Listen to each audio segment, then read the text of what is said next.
আসসালামু আলাইকুম। বর্তমানে কিন্তু দিনাজপুর শিক্ষা বোর্ডের আওতায় সকল স্কুলের ক্লাস 9 এর 2025 সালের যে রেজিস্ট্রেশন সেটা চলমান আছে। সো এই রেজিস্ট্রেশনটা অনলাইনে কিভাবে করতে হয় সেটা আমি দেখাবো। আর ভিডিওটি শুধুমাত্র স্কুলের যারা স্যার আছেন, যারা এই কাজটা করেন, শুধু তাদের জন্য তৈরি করা হয়েছে। এটা অন্য কারোর জন্য তৈরি করা হয়নি। এটা স্টুডেন্টদের জন্য নয়, হ্যাঁ? এটা শিক্ষার্থীরা এটা ট্রাই করবে না। এটা শুধুমাত্র স্যারদের জন্য তৈরি করা হয়েছে।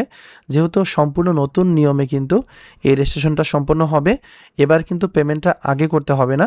সো পেমেন্টটা কখন করতে হবে এবং কীভাবে স্টুডেন্টগুলো রেজিস্ট্রেশন করতে হবে এবং বাইরে থেকে যে নতুন করে যে শিক্ষার্থীগুলো স্কুলে আসছে বা অ্যাড হয়েছে সেগুলো কীভাবে রেজিস্ট্রেশন করতে হবে সব কিছু আমি দেখাবো, হ্যাঁ? আপনারা স্যারা যারা আছেন তারা একটু ধৈর্য সহকারে সম্পূর্ণ ভিডিওটা দেখবেন। আর অবশ্যই ভিডিওটা দেখে যদি আপনার উপকার হয় আমাদের চ্যানেলটি সাবস্ক্রাইব করে পাশে থেকে বেল আইকনে ক্লিক দিয়ে দেবেন। সো নিবন্ধন করার জন্য প্রথমে কিন্তু আমাদেরকে গুগলে যেতে হবে। গুগলে গিয়ে সার্চ করতে হবে এই ওয়েবসাইটটা dinajpurboard.gov.bd, এটা লিখে সার্চ করতে হবে। সার্চ করার প্রথমে সার্চের অপশনে যেটা আসবে এটাতে আমরা ক্লিক করে দেবো।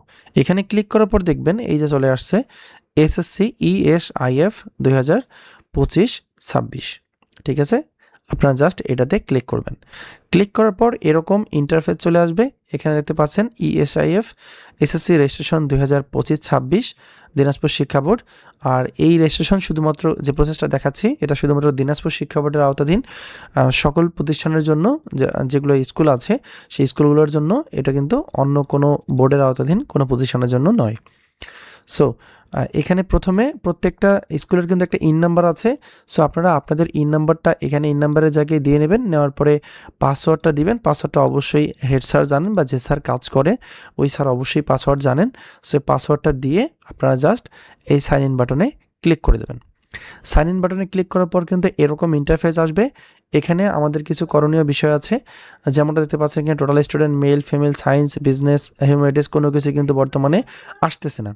কিন্তু এখানে কিন্তু দেখতে পাচ্ছেন বাম পাশে একটা অপশন আছে যে স্টুডেন্ট। এখানে কিন্তু তিনটা অপশন, একটা হচ্ছে জেএসসি স্টুডেন্ট, একটা টেম্পোরারি লিস্ট, একটা হচ্ছে ফাইনাল রেজিস্ট্রেশন লিস্ট। সো আমাদেরকে প্রথমে যে কাজটা করতে হবে জেএসসি স্টুডেন্ট, মানে যেহেতু এই শিক্ষার্থীরা, আপনারা নোটিশটা দেখলেই বুঝতে পারবেন এই শিক্ষার্থী যেহেতু 2024 সালে অষ্টম শ্রেণীতে ছিল, তারাই কিন্তু মূলত নবম শ্রেণী 25 সালে নিবন্ধনের জন্য আওতায় আছে।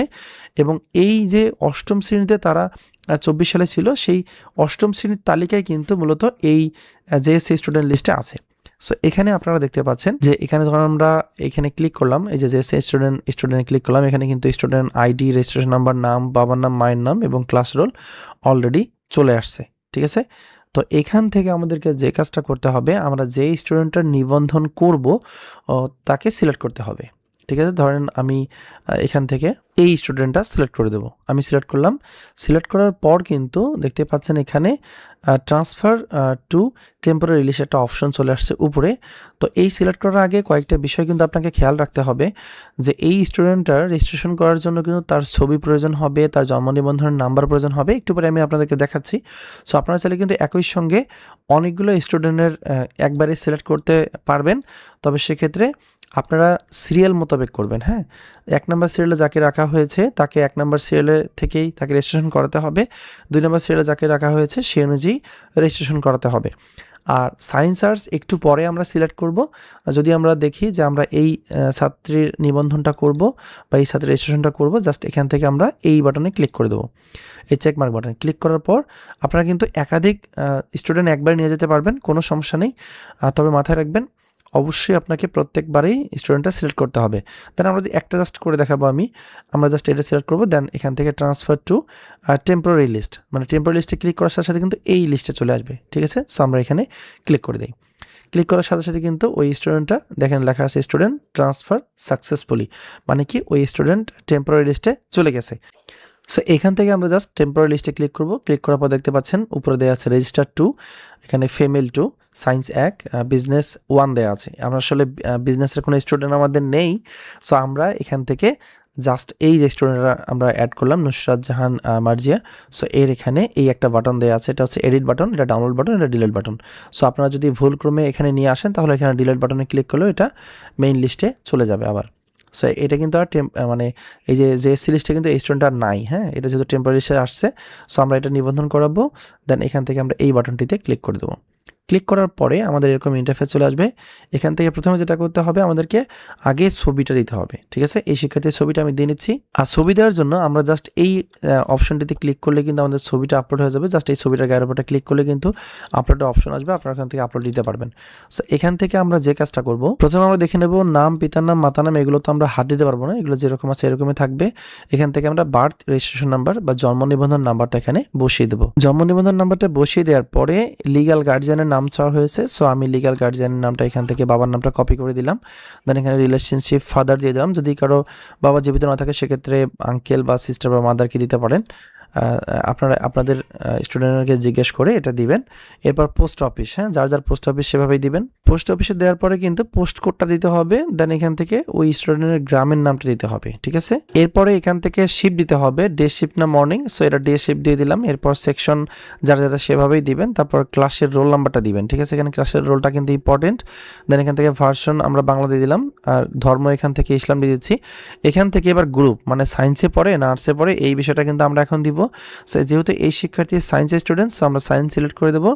দেন এখান থেকে আমরা যদি সে বায়োলজিকে ইলেকটিভ রাখে তাহলে বায়োলজি সিলেক্ট করে দেবো, আর যদি সে বায়োলজিকে অপশনাল করে সেক্ষেত্রে আমরা এইখানে হায়ার ম্যাথ দিয়ে এইখানে আমরা বায়োলজি দিয়ে দেবো। তো এই শিক্ষার্থী যেহেতু বায়োলজিকে ইলেকটিভ সাবজেক্ট করবে এবং আমি বায়োলজি করে দিলাম, দেন এখান থেকে ফোর্থ সাবজেক্ট সে এগ্রিকালচার বা কৃষি নেবে, সো আমি কৃষি করে দিলাম, ঠিক আছে? এরপর এখান থেকে আমাদেরকে যে কাজটা করতে হবে, নিচে একটা অপশন দেওয়া আছে দেখবেন, আপডেট করার আগে ভালোভাবে দেখে নেবেন তথ্যগুলো ঠিক আছে কিনা। দেন এখান থেকে আপডেট বাটনে ক্লিক করে দেবেন। ক্লিক করার সাথে সাথে কিন্তু স্টুডেন্ট আপডেট সাকসেসফুলি, স্টুডেন্ট দেখেন অলরেডি ছবি চলে আসছে। সো 1 নম্বরে অলরেডি আমি একটা আগে করে রেখেছিলাম এবং 2 নম্বরে এটা আমরা করে দিলাম। সো এভাবেই কিন্তু আপনারা খুব সহজে নিবন্ধন করতে পারবেন। আর নিবন্ধন শেষ হয়ে গেলে কিন্তু একটা কথা সার্কুলারে বলা আছে যে নিবন্ধন শেষ হওয়ার পরে কিন্তু এভাবে সকল শিক্ষার্থী রেজিস্ট্রেশন করার পরে স্টুডেন্ট লিস্ট থেকে পেমেন্ট বাটনে ক্লিক করে সোনালী সেবার মাধ্যমে অটো জেনারেটেড অ্যামাউন্ট পেমেন্ট করতে হবে। সো এখানে পেমেন্ট করার পরে পেমেন্ট সম্পন্ন হলে ফাইনাল লিস্ট বাটনে ক্লিক করে রেজিস্ট্রেশনকৃত শিক্ষার্থীর তালিকা প্রিন্ট করতে পারবেন। সো পেমেন্ট না করে রেজিস্ট্রেশন শিক্ষা বোর্ডে সাবমিট হবে না ও শিক্ষার্থীর কোনো রেজিস্ট্রেশন কার্ড পাওয়া যাবে না। এর মানে হচ্ছে এইখানে দেখতে পাচ্ছেন আমাদের যেহেতু দুইটা রেজিস্ট্রেশন হয়ে গেল, আমরা মেক পেমেন্টে ক্লিক করলে কিন্তু আমরা পেমেন্টটা করতে পারবো, কিন্তু আমরা মেক পেমেন্টে ক্লিক করবো না। আপনারা মেক পেমেন্টে ক্লিক করে কিন্তু আপনারা এই স্টুডেন্টদের বিপরীতে যে টাকাটি সেই টাকাটি সোনালী সেবার মাধ্যমে জমা করতে পারবেন, ঠিক আছে? এভাবেই আপনারা খুব সহজে আপনারা এই শিক্ষার্থীগুলো রেজিস্ট্রেশন করতে পারবেন। আর একটা কথা মাথায় রাখবেন, একবার মেক পেমেন্ট করে ফেলে কিন্তু আর রেজিস্ট্রেশন করা যাবে না। সো সব কিছু আপনারা রেজিস্ট্রেশন করার পরে মেক পেমেন্টটা করবেন।